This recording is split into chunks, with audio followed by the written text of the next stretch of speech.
Okay, well, let's make a start with my introductions.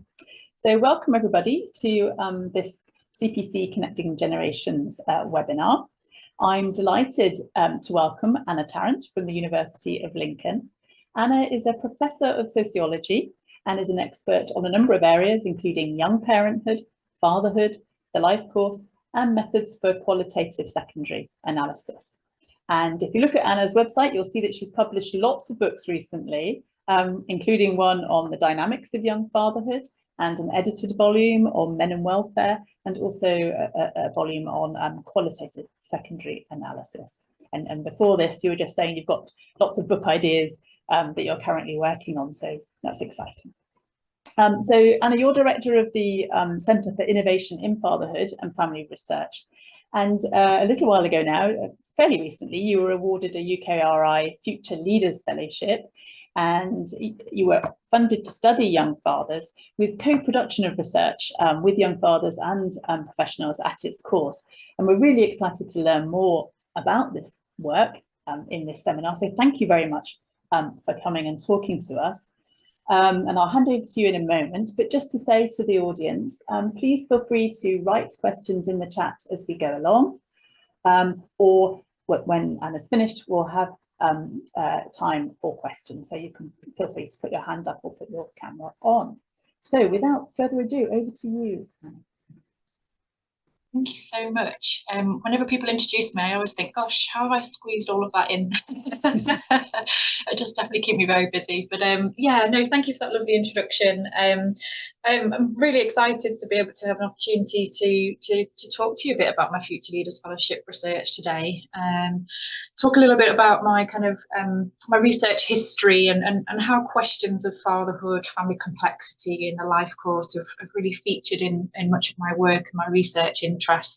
I've been researching in this space probably for the last couple of decades now, starting with a PhD looking at grandfatherhood, interestingly enough, and looking at the other end of the life course, but gradually over time starting to think more about the intersections of family life, fatherhood, and low-income family circumstances, which has helped me to be really interested in, or to follow up questions around not only how societies construct and think about fatherhood, teenage pregnancy, but also to think about how we respond to fathers and family members in particular ways. And some of my discussion will focus on that and problematize some of that, and seek to unpack the sort of disconnect between what's being talked about at policy and practice level, but then also what people tell us is going on in their everyday lived experiences and everyday lives. And just thinking about this sort of family complexity research group, what I'll be sort of reflecting on today is different methodologies that we can use to focus on and reflect on family complexity, to capture, explain and respond to elements of family complexity, family transition and shifts through different life phases, but through a focus on the partnering and parenting experiences of these young men. So that's kind of just a brief introduction to what I'm going to do. Just in terms of the sort of narrative I'll take you through, I will tell you a little bit more about the Following Your Father's Further research programme. This is the UKRI Future Leaders Fellowship study, with reference to some of my previous studies where relevant to that. Introduce you to the Following Young Fathers baseline study. So this is a study that I wasn't necessarily directly involved in the creation of, but through qualitative secondary analysis, I've been able to sort of follow up on some of that work and extend that big programme of work across a period of a decade.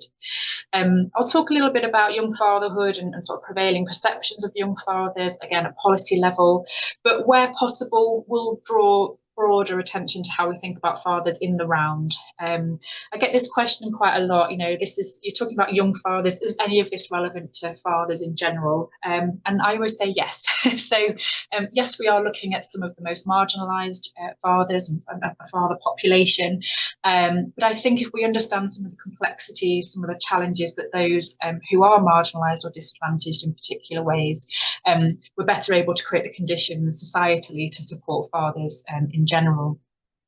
I'm going to have a little look at some of the diverse trajectories of some of the sample of fallen young fathers in terms of their parenting and partnering experiences.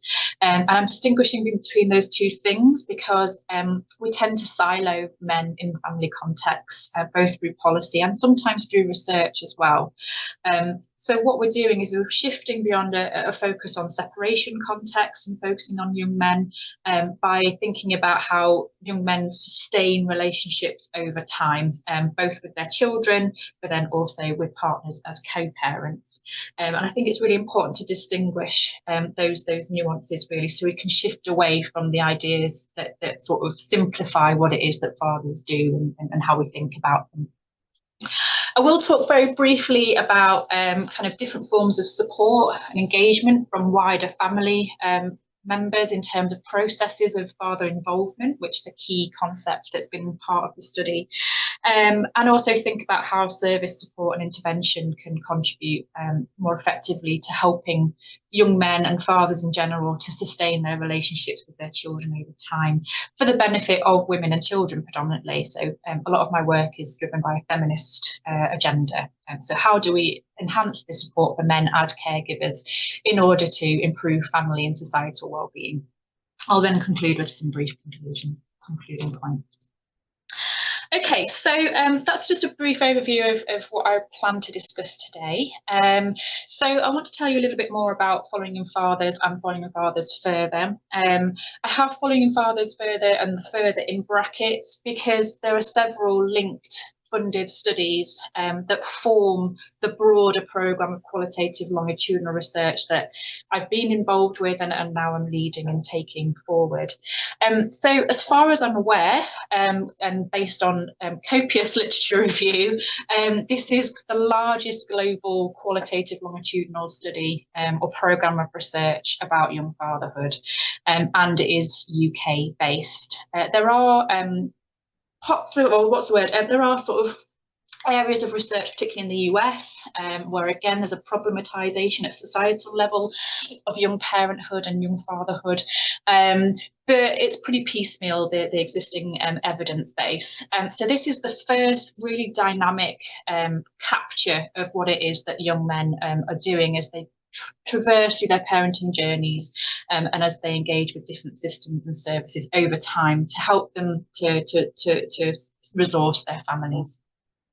The first phase of this study was conducted by Bren Neal, so my co-author for the book that came out last year and on screen there.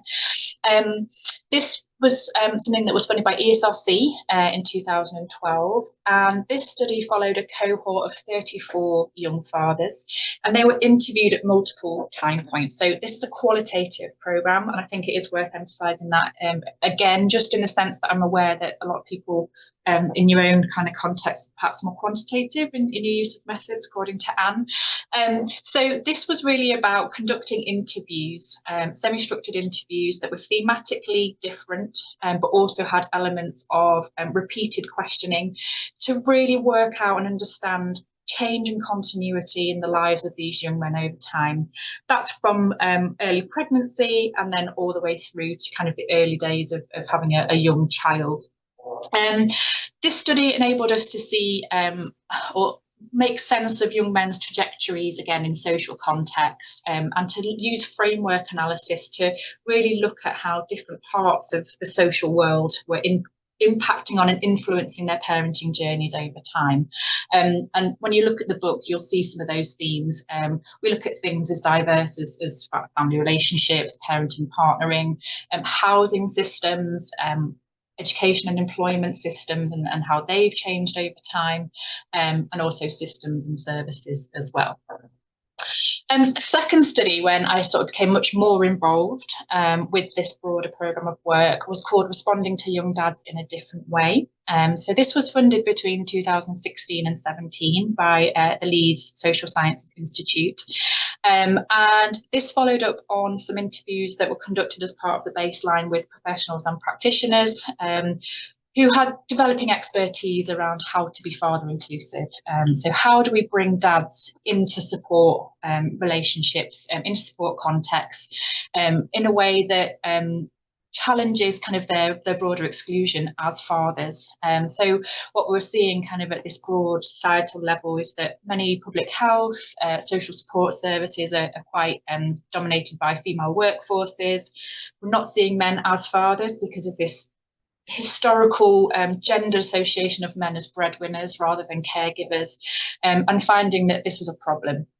So we worked with a range of different practitioners to co-create father-inclusive training with and for young fathers, and also different support offers as well. So we created a dad's group, young dad's group in Leeds, and we also looked at post-incarceration trajectories. So there's lots I could say about that study, but it's not what I'm going to focus on today. Following Young Fathers Further started in January 2020, which might be a date that you might recognise. So 2 months later, everything shut down for the pandemic. So it was an interesting study to do at that time.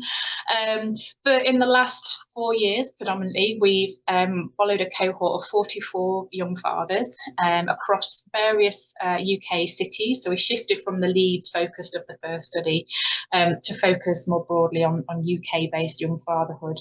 11 of those were original participants from the baseline study, and for some of those we followed them now for over a decade, and we have a decade's worth of data, qualitative longitudinal data, albeit with some gaps about their parenting journeys.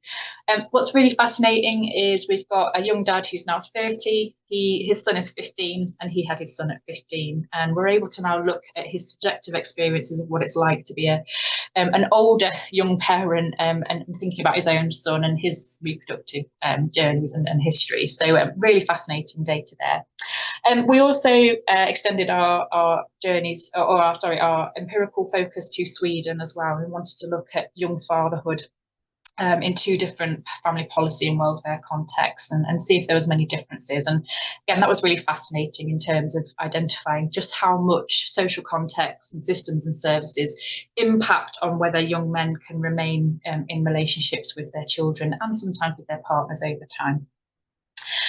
So a core thematic strand of our work is these dynamics of parenting and partnering, and that's what I'm going to focus on today in terms of the data and the kinds of methods we've used. So just a bit of history about the Following Young Fathers original study. I think it's worth mentioning that actually this project is driven by practitioner engagement, so by engagement with people in local authorities who had a remit to think about how to support young parents. So Bren actually pitched the idea for this project in 2009, and this was towards the end of New Labour's 10-year teenage pregnancy strategy. She wanted to focus on a study on young mothers, but professionals told her that actually we had very limited public knowledge or evidence base about young fathers. So right from the outset, this has been about a practitioner initiative, and it's helped us to sort of see both how practitioners, professionals, people in different contexts are talking about young fathers. Some were talking about young fathers in very deficit terms, some were talking more in progressive terms around how we can be more inclusive. So that study is the first really to develop a more comprehensive evidence base about young fathers, and the first dynamic evidence base. So moving beyond this kind of snapshot based research where you can see some elements of people's lives, but you don't get that fuller longitudinal picture. What we found through that research is that there are a range of different deficit, as I say, ways in which these young men are talked about. They were very stigmatised and still are, and also marginalised and I would argue neglected as well. So what I'd suggest is that a lot of these things are very static ideas, and they're not based on difference and diversity, and again, they're not based on any form of effective evidence base. Sort of again, a policy level, we tend to assume that these are feckless young men, that they're irresponsible and uninterested in their child. And I will show some examples of how that kind of comes to be articulated at policy level. But the assumption is that they get a woman pregnant and then they disappear. They're not interested in having a relationship with their child or in forming family ties. Okay, so really, really problematic language. They're assumed to be absent and uncaring. And I cite my Fathering and Poverty book, which was based on a previous study here. Again, this is an example of the siloing of men from families and households in particular. So what we tend to do is we assume in context of separation that if a father becomes non-resident, that they cut all ties with their children and with their family members. I'm going to counter that, I think, both through the Following in Fathers further study and also Fathering and Poverty research. Just some recent examples where this kind of language and idea had emerged again. The Centre for Social Justice have just released their Lost Boys report, so I don't know how many of you are aware of that. But once again, we've seen this recycling of the language of this scourge of fatherlessness in our communities. The data on which that language is based is, again, household focused. So we're focusing on single mums living with their children, but we're not looking at the interdependencies that men have across households. And qualitative longitudinal data is really powerful in terms of being able to capture some of those and to really speak back to and unpack some of these more negative siloing and static types of language. In terms of young fathers, we identified a kind of language that they might be hard to reach. And again, this is sort of about professional practice. So we just don't see dads, they don't put themselves forward for support. So it must be that they're not interested in caring for their children. And again, all of these are ideas that reinforce the disconnectedness of men as caregivers or as people in relationships with others. Again, this is reinforced by kind of policy language like troubled families, you know, the idea that these are young men who are probably living in poverty circumstances, and we know teenage pregnancy is higher in socioeconomic areas of disadvantage, but that feeds into a very risk-based view of young dads in this case as a potential threat to their children. This is something that can apply across the board to fathers, I think. So again, I think we tend to assume men to be either a risk or a resource, and we see this very much in child welfare literature. More often than not, I think they're treated as a risk and in a suspicious way. And I think, again, that ties into assumptions that men as caregivers might be somehow problematic or might be driven by problematic ideas and means. And of course, you know, that's something we need to challenge and push back on. They're often subordinate to, or eclipsed by the mothers, again, in the context of policy and professional practice, and therefore have not been the prime focus of research interest in quite the same way. But essentially, we're focusing on these young men as a social problem, and actually we try and reframe that through the language of social engagement when we talk about our research findings, and I'll talk about that more in the conclusion. So, this is the kind of discursive context we're working within. Here's an example of your feckless young men. This is David Davies. It might not surprise you what kind of political leanings are here, but I shouldn't say that probably. But this was said at the House of Commons and reported in a news article in 2013. So he said, "I think it's absolutely outrageous that so many young men in our society feel they can go out, get women pregnant, allow them to have children, make them bring them up by themselves, often on benefits." We've got the welfare conditionality link here, right? And then just disappear. It's utterly shocking, and I hope the ministers will get hold of some of these feckless fathers, drag them off, make them work, and put them in chains if necessary. Okay, so this is an extreme example, but you know, again, we still hear some of these ideas crop up every now and again at policy level. The other reason to sort of share that is that young fathers themselves do also recognise that pervasive view of them. So here, Tommy, 24-year-old dad, from a higher income background actually, says, you know, because you're young parents, you don't tend to get the respect. I mean, I remember a nurse coming in and saying to us, "Oh, have you got a social worker coming in or something?"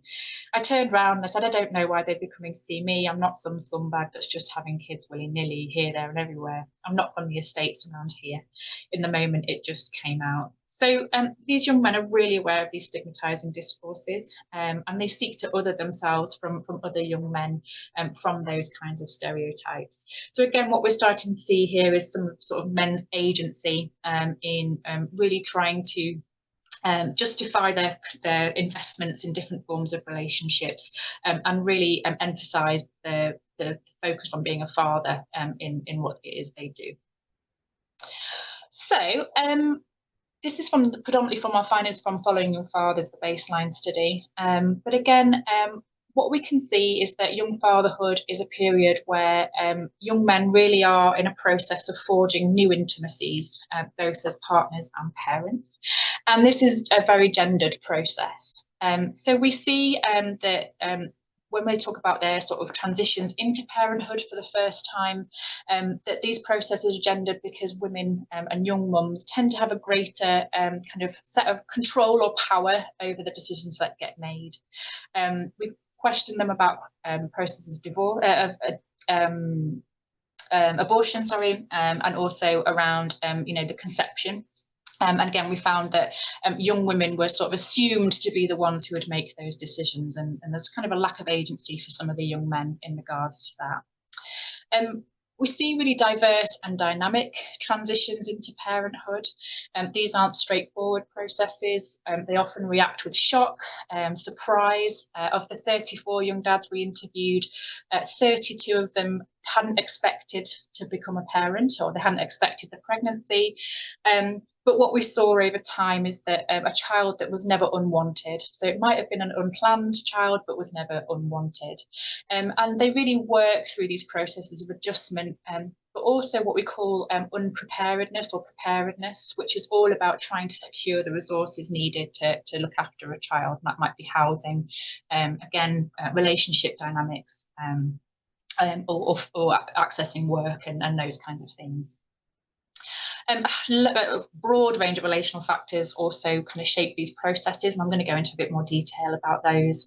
And as I've mentioned, professional services and socioeconomic factors all feed into and shape the extent to which these young men feel they're able to sustain their relationships over time. So in terms of their early partnering, we saw again a dynamic range of fertility choices and constraints. So the young men report really limited reproductive knowledge and skills. Some of them had really patchy access to relationship and sex education, in schools. Again, at a policy level, this is not delivered coherently or in a consistent way. They were aware of contraception, but they sort of will go, well, actually, we're kind of trusting our partner to be able to make these decisions. A lot of these relationships, a lot of the pregnancies were conceived in fleeting encounters or very fledgling early relationships. And that's particularly the case for the younger of the young men as well. The maternal household often made decisions without reference to the fathers themselves. And so a really useful concept for this, I think, that Smith Battle develops, an American academic, is that they were really starting their parenting journeys on shaky ground. I've already talked about RFC provision there, so I'm just going to move on just to talk about then the transition into parenthood. So this is a context where we saw the young men seeking to step up and again adjust their responsibilities to be there for their child. There are potential questions here around bias, I guess, in terms of the sample. These are young men who agreed to be part of a study about young fatherhood, but they uniformly adhere to an ethos of emotionally engaged fatherhood. Okay, so this is this cultural shift towards emotional aspects of being a father. And again, this was what really provided this counterbalance to the idea of feckless young fathers. We found that the birth was attended by 26 of the young men, and that it was a real turning point for them and could trigger a sense of purpose in life. So here's Callum, he's 19, lower income and single, so not even in a relationship with a partner. So it was just the biggest joy I've ever had in my life. It hits you like a ton of bricks when they're born, and you realise it's not about you anymore. So bearing in mind that some of these young men are very young, they're still in that transition from youth through to adulthood. Some of them, particularly those in low income contexts, were going out with their friends regularly, engaging in all the kinds of behaviours you'd expect of a teenager. It might have been involving alcohol and drug use, all of these kinds of things. But a lot of them did talk about how becoming a parent helped to shock them out of some of those things and helped them to re-establish new patterns of behaviour. If we look more broadly across the 34, I should say, young men, we saw that 27 maintained at least some contact with their child over the study period. So the majority of our sample, we saw success stories in terms of them being able to remain involved as fathers. But there were also some examples of loss and lost contact. Again, in many of those cases, that was the result of court interventions or because of financial challenges, being able to access courts or mediaries or people who could help them to sustain their relationships with their children over time. And again, the longitudinal character of the interviews helped us to see when that happened, why that happened, and who was involved in those dynamics. Either way, they face challenges in making the adjustment from lad to dad and in sustaining their parenting. And again, I think that's an important part of this. So let's look at partnering. I will share a bit more data as we go through as well, but relationships with the child's mother and by extension the maternal family are absolutely pivotal in enabling young men to engage with their children. Okay, so those dynamics, those relational contexts are absolutely essential in whether these young men could remain involved. And again, some of this reflects the gendered cultures and natures of how we think about parenting. Again, as a society, we still tend to think very much about women as the main caregivers, fathers as secondary and as somehow peripheral. And a lot of these young men were trying to navigate those challenges.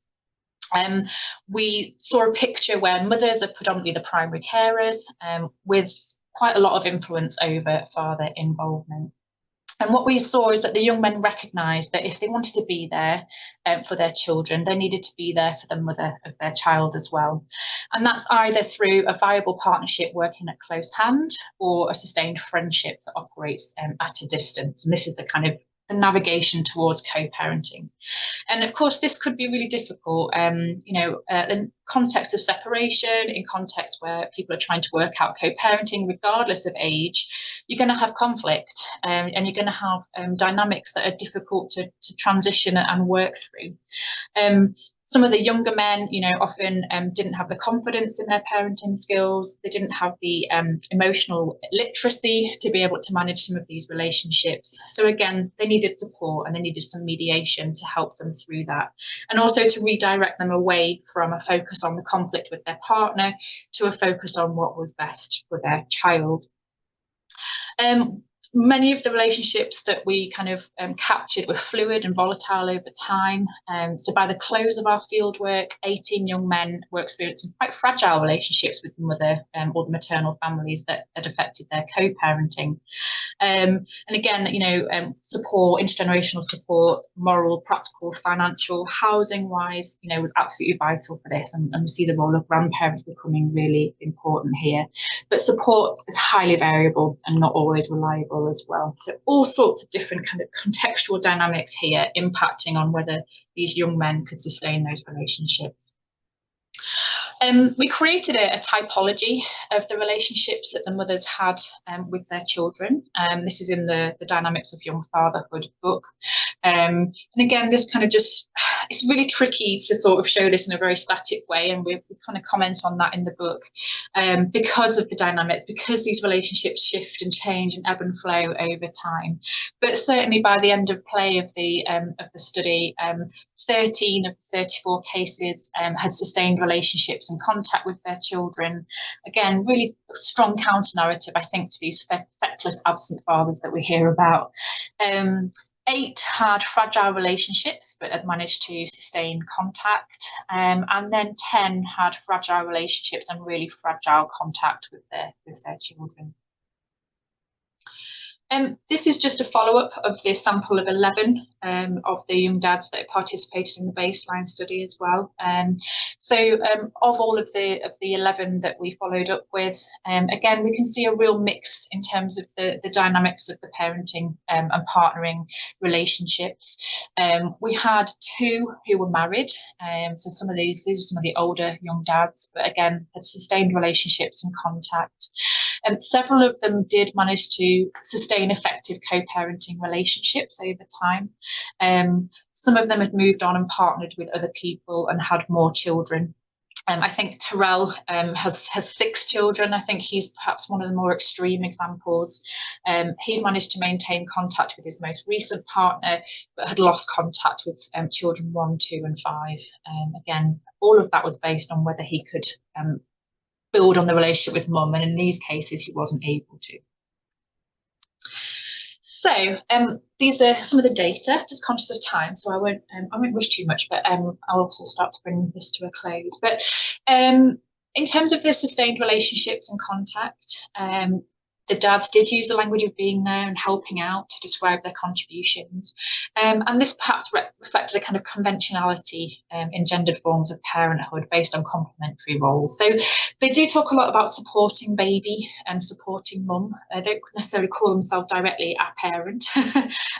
So again, but you know, for them, this was really important about reflecting on their involvement as fathers. So this is Zane, and he says, you build a really good respect for each other. Before you were just girlfriend and boyfriend, kind of separate.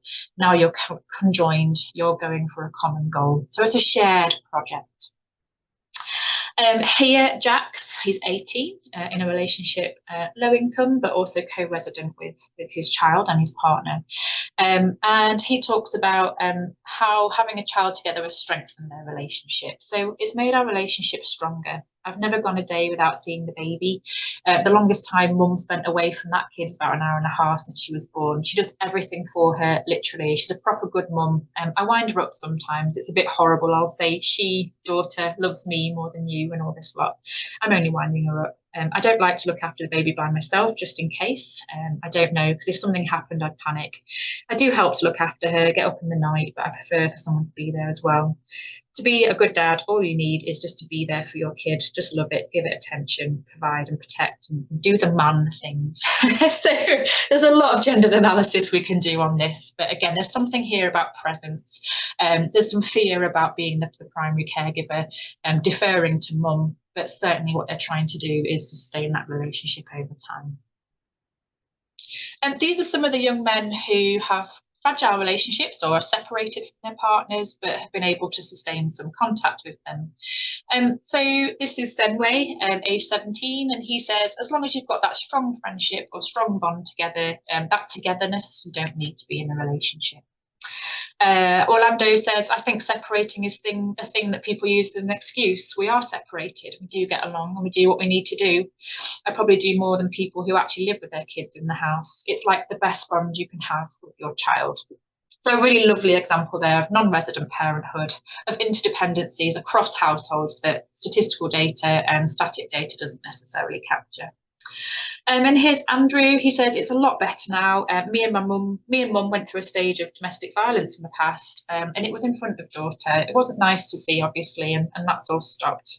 We have our ups and downs. Both of us went through a court hearing about it. We got put on a parenting course and we've completed it now. Not only do we have to stop arguing for our daughter, but for me and mum as well. So again, I think this is a really important example of how different service and support intervention, in this case the courts, can be positive in terms of intervening and putting co-parenting relationships on a more effective footing. Fragile relationships and contacts do exist, and again, was in terms of broader cases, was quite highly represented to some extent. And here is where we see young men who haven't worked through the need to resolve and think through how to stop kind of the conflict with the ex-partner. So Richard here talks about feeling replaced. You know, he says it's hard. I used to see my daughter every day. I've gone from seeing her on the weekend to not seeing her at all. The mother has bullied me out, really. Again, I think what I see here in terms of father involvement is that he wants to be involved and still be there for his child. But in this case, the contingency of the relationship on the relationship with the mother is more conflictual and is less constructive. Here's Callum, and she says, she was making me last as long as I can without seeing the twins. She'd do anything to stop me, and it's about going on 3 years I've been to court now. I get to see them once a week on a Saturday. I feel fair enough she wants a new boyfriend and live a life with him. I'm not bothered about that, but I'm bothered about her not wanting me to see their kids. It should be fair to let me have them, well, not when I want, but at least part of the day, and then things will be fine. Okay, so I really want to caution here that how we analyse these data is really important. This is not about thinking about sort of the blame game. So I think what we've tried to draw out of this data again is just how contingent these relationships are and how contingent father involvement is. But again, the importance of these young dads moving on, sustaining those relationships with their kids over time. So that's a core caution there in terms of our analytic framing. I'm conscious this is a Connecting Generations webinar. So yes, grandparents, again, I've already talked about the maternal family, but grandparents do play a really important role in these contexts, both of sustained relationships and also disconnected or separated relationships. And one thing we did argue in the book is just how much family trajectories are interlocking. And again, we see how the fortunes of each generation really impact on the lives both of older and younger generational members of families. We see intergenerational relationships of care and neglect through our data, closeness or distance, but also how these are formed and transformed in different socio-cultural and historical contexts. And again, what we see in terms of what the dads tell us about their relationship with grandparents is a spectrum really of kind of occasional caring to legal guardianship and co-residence. But again, they also play a core role in allowing the dads and supporting the dads to either be involved with their children's lives or not, and to some extent help to circumvent any kind of gendered conflict in the partnering relationship. So this is Tommy, and he says, me and the mother have no contact. I've done everything through the maternal grandmother. She's amicable and understands both sides. And we do see a lot of the maternal grandmother, what we call either gatekeeping or gate opening for these young men. Here's Dominic, and he says, the mother hasn't spoken to me at all. It was down to her dad and mum saying, we're having him. And obviously I just felt this isn't your right. This isn't your right to decide whether or not me and the mother should have this child. Her parents stopped me seeing the mother, said you're not seeing him again. So we didn't speak to one another for a while. My parents said, whatever you decide, we'll stick to it, but you can go places. You're a bright lad. We want to be the best for you. My parents have never got on with her parents. At the moment, I'm getting on with her parents, but they are dysfunctional because both parents have got past history problems in terms of mental health, which is quite hard for them to be rational. So, it's always quite walking on eggshells with the family as a whole. So here's a case where the maternal grandparents are blocking contact. What I'm really pleased to say is Dominic has been able to sustain his relationship with his son over time. He required court intervention.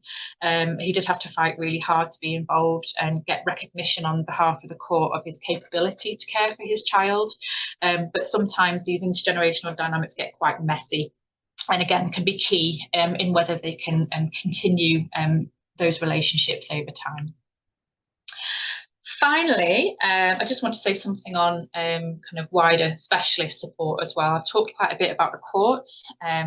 We have lots of discussions and reflections on things like contact centres for those who are no longer in relationships with partners, and also, requirements to attend parenting programmes, that kind of thing. But specialist support services are really, really key for a lot of young men in managing and sustaining those relationships, and trying to sort of shift emphasis away from the anger and conflict with mum to a focus on what's best and what's in the best interests of the child.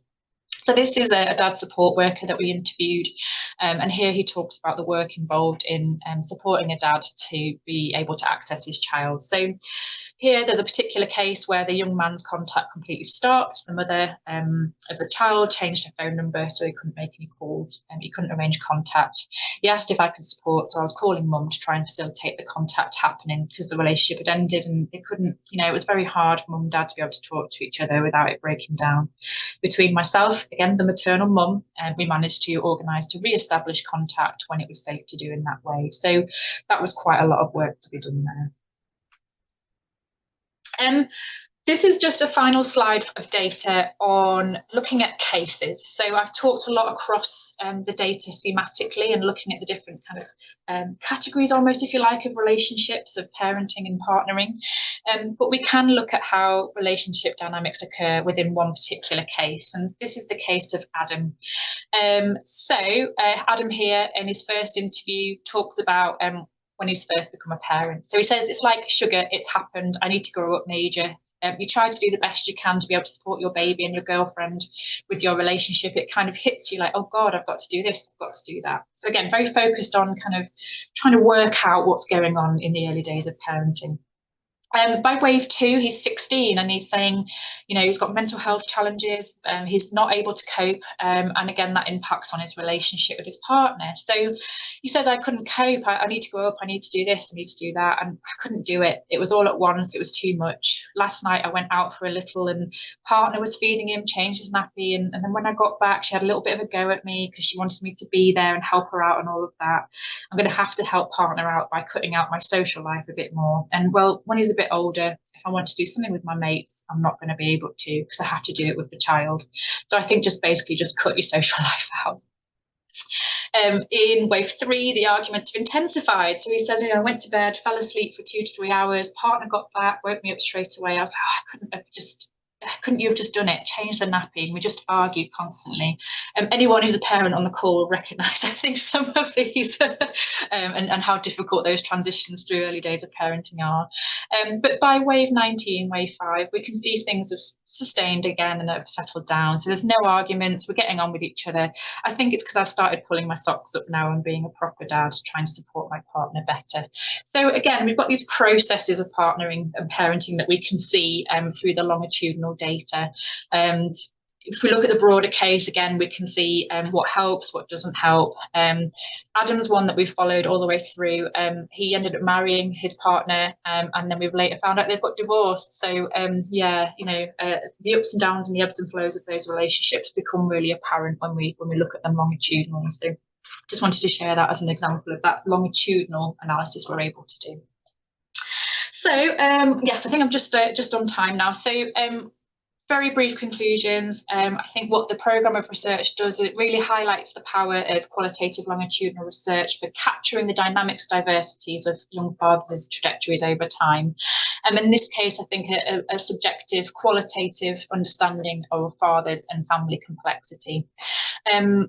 Again, their relational intimacies are dynamic and diverse, but what we do see really strongly is they're far from uncaring and irresponsible. So they demonstrate this really firm commitment to their children.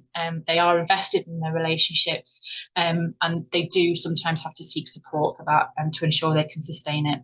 But on the basis of this evidence, we argue we need a new model for young fatherhood. So not one based on social problem, but one on social engagement. So a relational rethinking and revisioning of what it is that these young men do over time and in relational contexts. It's really clear that gendered relationships and generational relationships are important in shaping the co-parenting journeys of young men over time. Again, what we're finding is that they do need support and intervention, and they need to learn how to forge constructive relationships with mum. I think as a broader whole, and I've not talked about in so much detail, but in the UK and more broadly, I don't think we support family transitions and different family phases very effectively. Part of that is because specialist support is a postcode lottery, you know, so we don't have access to different services around relationship development, around support for men as fathers, and that creates a kind of uneven playing field geographically for young men and for fathers in general in terms of being able to keep their families together, even if that means being in different households. So that's kind of, again, the broader picture.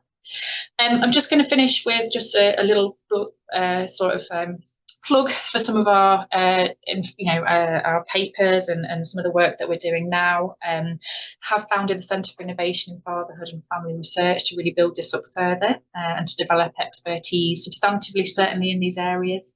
There's links there to our website and to the Following Your Father's website as well.